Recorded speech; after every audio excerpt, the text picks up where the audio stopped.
This video is brought to you in part by Incogni. Put simply, it's a service used to wipe your personal data from the internet fast and effectively. I signed up, typed in my name, and within minutes, dozens upon dozens of sites popped up dedicated to sales and background checks, showed up with my address, number, emails, age, login info. It felt gross, but Incogni sorted it all out within minutes. They tell you how much time you saved if you had done this all manually, and it even lets you know when you're added to suppression lists. Those are lists that data brokers have that let them know to never bother you again. Health insurance companies can raise your rates just based on what you do online. AI has gotten to the point where it can mimic your voice. Huge loans have been taken out under fake identities. I'm not trying to create any panic, but these are all real things, and more data brokers pop up every day. It doesn't take much effort to grab your info and cause a lot of trouble, but it doesn't take a lot of effort to do something about it. These guys genuinely know what they're doing, and once they clear your data out, they stay on top of it going forward to make sure you stay safe online. My viewers can use the offer code GameApologist to get 60% off an annual plan. That'll cost you less than a cup of coffee every month, so don't miss out. Links in the description. Go nuts. Thank you again to Incogni, and on with the video. Welcome back to Sonic Speed Reading, and welcome to part 2 of the Fang the Hunter mini-series. If you haven't seen the previous video, there's going to be a link for it in the description and up above. But before any of that, I, of course, always recommend go check out the comic itself, especially if you vibe with the classic era stories from IDW. For the rest of you, you might recall the Hoodlums, that being Fang, Bean, and Bark, were on the hunt for the mysterious 8th Chaos Emerald. Sonic doesn't believe they exist, so they're going to go to the next best source of emerald knowledge, that being Knuckles the Echidna. But unfortunately, things have not been going well for them so far, leaving only Fang free from Knuckles' traps. And Chapter 2 kicks off with Fang struggling to make his way through Mushroom Hill Zone. Now, we have seen Fang goof up here and there. The Hoodlums are usually known for their comic relief. They're not generally considered an actual threat, but we do get to see Fang be a hunter, picking up little clues like busted leaves, noticing the air vent that took Bark, and he's determined to track down Knuckles before Knuckles tracks him down. As he points out, he escaped the trap that was set up for him, and Knuckles never bothered to check, which means the Echidna can be caught off guard. Fang uses his tail as a spring, and he launches off the mushrooms in Mushroom Hill Zone to take him higher up to get a better view of his surroundings, and we see in the distance Sandopolis Zone. Fang figures that's where Knuckles would hang back, so the Jerboa makes his way over there. And of course, they're referencing my favorite game of all time, so I love seeing all these elements in comic form. Especially since we've never seen Sandopolis at night, this is rather fun. What's interesting though, and I don't know if it's a big deal or not, but they do show one of the Scorpion Badniks, and that does make me wonder, does Eggman still have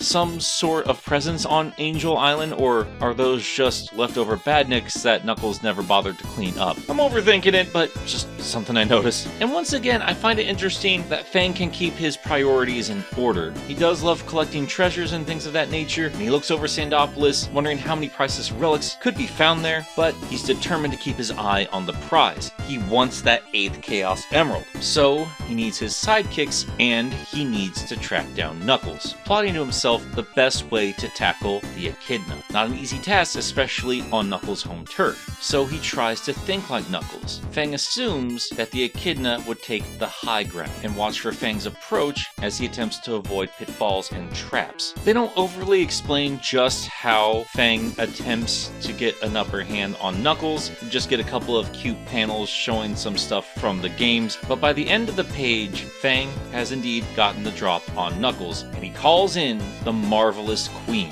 which does catch Knuckles off guard, and he manages to avoid it, but Fang has clever girled him. The Queen was just a distraction, and Fang uses opportunity to kick Knuckles in the face and send him careening down into a sand pit below. Fang hops on the Queen and heads on down the pit where he discovers Sandopolis Act 2, even referencing it as Fang says to himself, "Not bad, Knucklehead," on to round 2, as the Echidna has already managed to get himself hid in this location. But while all that's going on, we do cut back briefly to Sonic and Tails, who have caught up to the battleship. Sonic notices Eggman's logo, but it looks like it's been altered. Gosh, I wonder who might have done that. But as Sonic and Tails head up to investigate, the battleship disappears, completely frustrating and confusing the two heroes. Tails decides the best move is to just head back to the workshop and analyze the data he scrapped from his scanner. But after that brief pause, we catch back up with Fang in Sandopolis Act 2, where he is dealing with the ghosts. And a lovely little reference as well, as he uses the headlights on the Marvelous Queen to make the ghosts dissipate.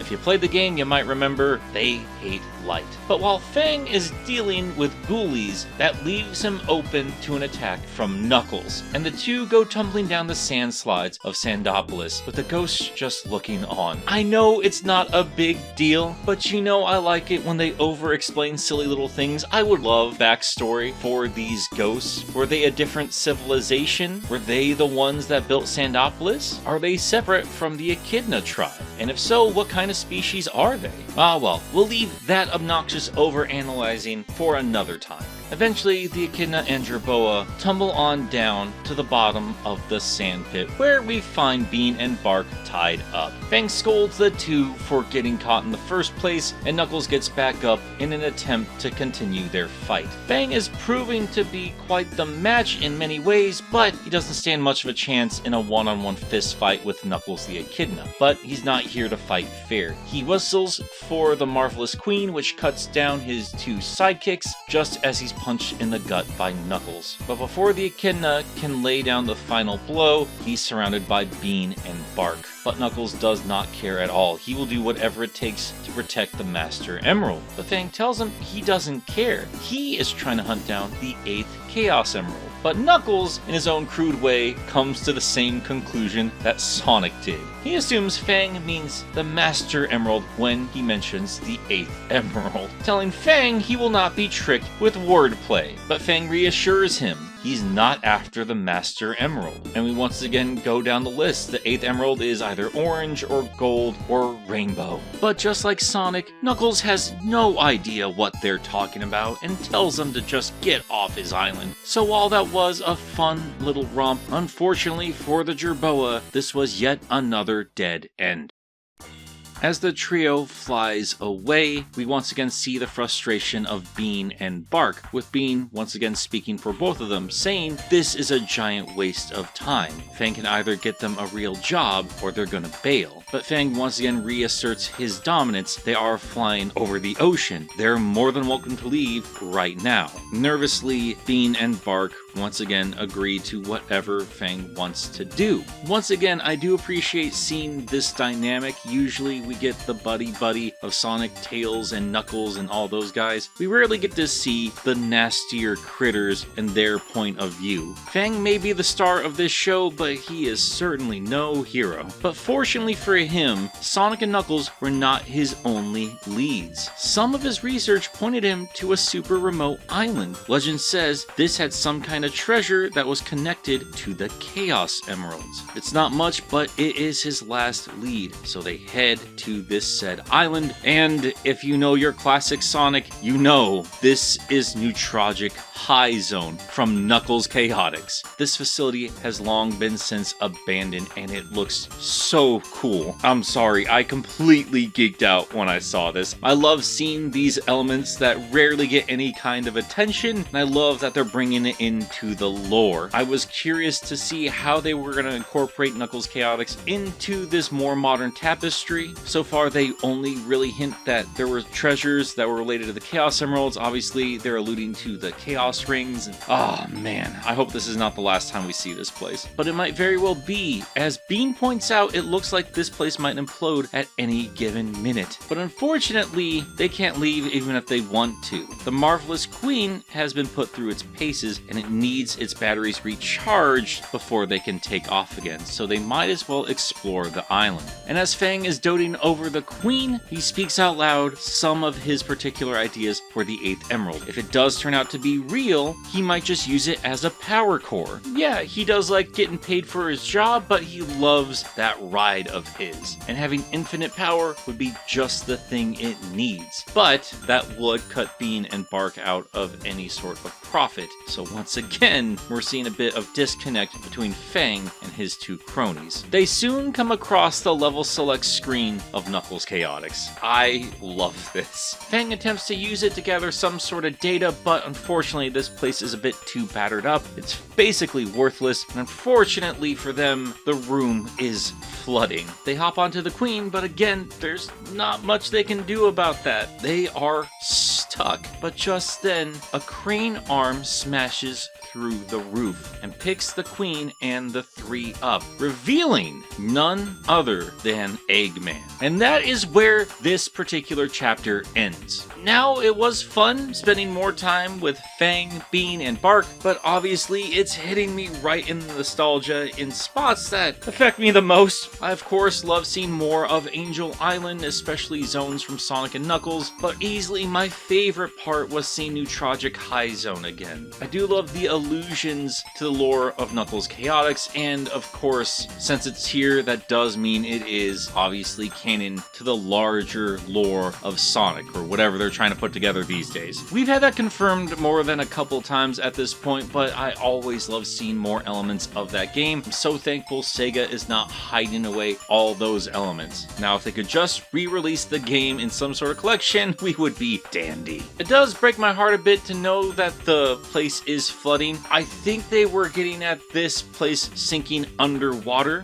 which would make some sort of sense, maybe? If we're going by the original lore from the Japanese manual, the island only came into existence because Angel Island was so close to the earth below. The Master Emerald had some sort of effect on it, and the Miracle Island was born. Maybe it's sinking back into the water, or maybe it's just high tide right now. I don't know. It's clear that it's been a while since anybody has been around this island, but not that much time has passed, right? I mean, this is in the classic era. Knuckles Chaotix takes place after everything that's happened in Sonic 3 and Knuckles. I'm sure some time has passed, but not that much time. I don't know. Obviously, I'm focused completely on Neutrogic High Zone. I want to know more about it. I really hope we see it again somewhere else, but if this is it, I wasn't expecting it, and it just warms my heart. I know Knuckles Chaotix is not a great game, and honestly, it did a massive disservice to my boy Knuckles in certain ways back in the day, but I can't help but love it. It's such a vibe, man. But my nostalgia aside, it is fun to follow less than savory characters for a change, and I gotta admit, I really want to see where this 8th Emerald mystery ends up. So stick around as we check out part 3 in our next video.